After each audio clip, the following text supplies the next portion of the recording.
Members of the St. Charles Model Railroad Club recently completed an N-scale layout that will be raffled off to one lucky winner in January 2024. Club members came together to share construction and scenery techniques, and it was also an opportunity for new members to learn about layout construction. Construction started with tracing the track plan onto the board, then cutting foam risers so the track can change elevation gradually. The foam risers were then glued to the board using a foam-safe construction adhesive. Once the foam risers were in place, foam roadbed was glued to the risers. Then the track was glued to the foam roadbed. A masonite border was attached to the board, and cardboard was used to shape the mountain and the hills on the layout. A train was run during construction to verify the layout continued to run smoothly.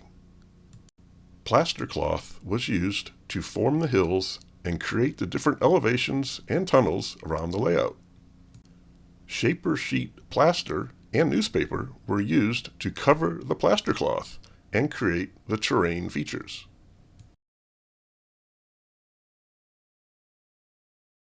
Plaster cast rocks and boulders were glued directly to the plaster.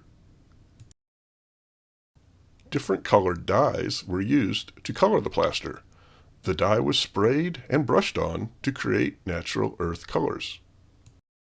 Highlights were brushed on using the dry brush technique.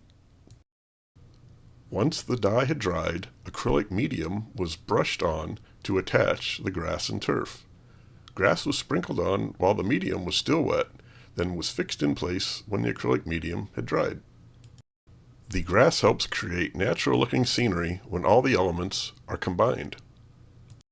Painter's tape was used to protect the track while the scenery was being worked on.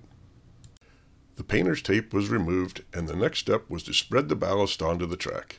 We used fine ballast as it was more fitting for N-scale track. The ballast was added to the track with a spoon, and we used a brush to spread the ballast around the rails and ties of the track. We then sprayed the track and the ballast with a 50-50 mixture of water and isopropyl alcohol to help fix the ballast in place. We then soaked the ballast with the glue. Pre-applying the water-alcohol mixture helps the glue flow into the ballast, holding it more securely. We created the roads using the Smooth It road system, which uses paving tape to create the boundaries for the roads and a plastic applicator to smooth and level the road surface. Once the road plaster had dried, details were painted on, such as railroad crossings and parking spot lines. Buildings were then selected and attached to the layout. Scenery in the town was completed, and the train was again tested to ensure smooth operation. A special thanks to all those who donated trains, track, and scenery material to the club, greatly helping us in the creation of this raffle layout. The layout will be on display at several train shows in the coming months and at our club show on Saturday, January 6, 2024, at the St. Charles West High School. Visit our Facebook page for more information and which shows we'll have the layout on display at, and you'll have the opportunity to buy raffle tickets. Thank you.